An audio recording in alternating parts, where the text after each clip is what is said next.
é então apresentar o modelo MPS-BR descrevendo suas características e bases. É uma empresa que desenvolveu esse modelo, né, chamada Softex, que é uma sociedade brasileira para a promoção da exportação de software. MPS.br é um modelo de melhoria de processo de software brasileiro, específico brasileiro.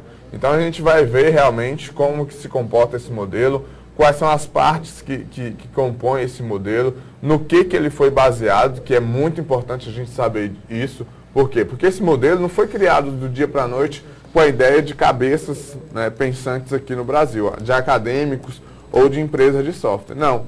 Esse modelo foi criado baseado em normas e técnicas internacionais, né, que já vinham sendo desenvolvidas aqui no Brasil e apenas pegaram e fizeram uma adaptação para que a gente pudesse utilizar um modelo específico brasileiro, ok? Nós temos aí a primeira norma que foi utilizada como base, é a ISO IEC 12207, que na verdade define formas de você gerenciar o ciclo de vida de desenvolvimento de software, né? Então define aí todos os processos fundamentais, processos de apoio, organizacionais e de adaptação que vão estar envolvidos aí no ciclo de vida que compõe o desenvolvimento de um software. Temos também a ISO IEC 15504, que especifica única e exclusivamente o processo de desenvolvimento de software, né? Então define todos os quesitos que estão envolvidos no processo, e como gerenciar o processo, né? Gerir o processo de desenvolvimento de software. E temos também o CMMI, que é um dos principais aí, um modelo de referência internacional, que foi um dos principais aí que foram utilizados para a criação do MPS.br. A diferença do CMMI para o MPS.br é que, como a gente falou, o CMMI define 5 níveis e o MPS.br define 7. Então, por exemplo, para que você no CMMI passe do nível 1 para o 2, você tem aí um esforço muito grande, né? Um salto muito grande da melhoria do processo. Já no MPS.br você vai ter um nível intermediário, você vai ter, por exemplo, aí, grosseiramente falando, o 1, 1.5 e o 2. Então você avança de uma forma mais gradual, né, sem ter muitos custos. E nós vamos aí falar ao longo da aula mais diferenças entre o CMMI e o MPS.br. O Fredson agora vai falar um pouco do... Não é isso aí, não, Fredson? Não, ainda tem... Sim, tem como é dividido o modelo de o MPS.br. Então ele é dividido em três etapas aí, que é o modelo de referência, o método de avaliação e o modelo de negócio. Qual é a diferença entre cada um desses? O modelo de referência especifica todas as regras aí que devem ser seguidas para a implantação desse modelo de qualidade na organização, certo? Então, a primeira coisa que você tem que passar é para ver como vai ser realizada a implantação do sistema de qualidade na sua organização. Posteriormente à implantação, que é feita pela própria equipe do MPS-BR, vem então a avaliação. A avaliação vai ver o quê? Se, durante a implantação, os processos que foram implantados estão em conformidade com o que é definido pelo modelo de referência, certo?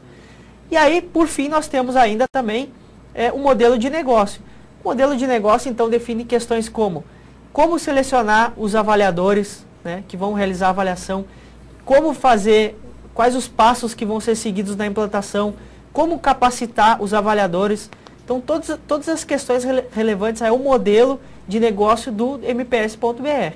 Então, a gente vê aí que é muito bem definido essa questão de você ter quem você deve seguir, né? O que vai ser considerado para avaliar se você atingiu esses critérios e como esse processo de avaliação vai ser gerenciado, né? Quem vai fazer, quem vai avaliar a sua empresa no processo de avaliação. É um modelo de referência, né? Quais são os processos que a gente deve ter, qual é a maturidade que esses processos, como que a gente pode medir essa maturidade, ok? Já o guia de implementação vai te falar como que você deve implementar, quais são os passos que você realmente deve implementar para você adquirir certificações no MPS.br. E, por final, o guia de aquisição. Uma empresa de software não é só feita de desenvolvimento de software, né? Às vezes, empresas precisam adquirir ferramentas, né? Adquirir até componentes de software, né? Que fica mais rentável para elas. E aí você tem um guia de aquisição também, de como que você deve adquirir software da melhor maneira, ok? Então, esse é o modelo de referência que a gente tem, geral, e nesse modelo aqui a gente encontra realmente quais são os processos que a gente deve ter para a gente realmente implantar um modelo de melhoria de processo de software brasileiro, né? No nosso caso aqui, o MPS.br. Nós temos aí 3 categorias, que é os processos de apoio, os processos de organizacionais e os processos fundamentais. Os processos fundamentais são, então, aqueles processos que estão no centro aí do desenvolvimento de software, né? Análise de requisitos, projeto, documentação, são os processos centrais que vão dar origem ao produto de software. Nós temos aí os processos organizacionais que não se referem diretamente à produção do software, mas à estrutura organizacional da instituição como um todo. Direção, gestão de pessoal, gestão de recursos. Então, todos esses processos que não estão intrinsecamente envolvidos no desenvolvimento do software também necessitam ser avaliados, porque, né, se a gestão não tem organização, não tem qualidade nos seus processos, como é que a produção do software vai ter? E nós temos também os processos de apoio, que aí são a questão de documentação, validação, garantia de qualidade, né? Por aí vai, medição, né, para ver se os processos estão atingindo os valores adequados, né, as métricas para qual eles foram estipulados. Então nós temos esses processos de apoio. Então esses 3 níveis aí, a gente vai falar um pouco mais de cada um agora, né? Isso mesmo. Começando aí pelo processo de apoio. Processo de apoio. Como eu falei, então, a gente vê aí, o processo de apoio, ele aborda o quê? Ele aborda garantia de qualidade, medição, gerência de configuração de software, validação, análise de decisão e resolução, as decisões que vão ser realizadas durante o desenvolvimento do processo, verificação para ver se esse processo está nas conformidades para a qual ele foi estipulado. Então são processos que ficam ali, né, na margem do processo central e que ficam realmente dando apoio e verificando para ver se está tudo correndo conforme planejado. Certo? Isso mesmo. Depois dos processos de apoio, a gente pode ver os processos organizacionais. Então vamos ver no nosso slide quais são esses processos. Então a gente tem o processo organizacional como um todo, ou seja, os processos que mantêm uma organização funcionando.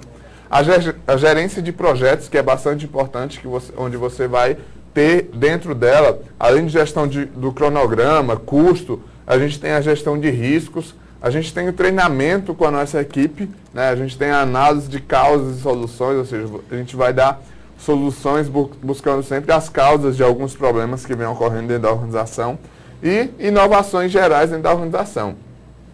Então, a gente consegue perceber que com esses processos fundamentais, que aí vocês podem lembrar lá da engenharia de software, que são a gerência de requisitos, desenvolvimento de requisitos, aquisição de componentes de software, de ferramentas para desenvolvimento de software, acompanhar qual é a melhor solução técnica para desenvolver um determinado software e a integração dos produtos que a gente pode desenvolver dentro da empresa. A respeito dos atributos dos processos, para como que a gente vai fazer a avaliação dos processos em geral. Quando a gente vai fazer a avaliação, a gente precisa dizer quais são os atributos reais que a gente deve medir dos processos todos a respeito da organização. E aí a gente tem justamente esses atributos. O processo é executado, ou seja, ele atinge o seu propósito? O processo é gerenciado? Existe algum acompanhamento no desenvolvimento desse processo? Os produtos que são gerados através desse processo também são gerenciados?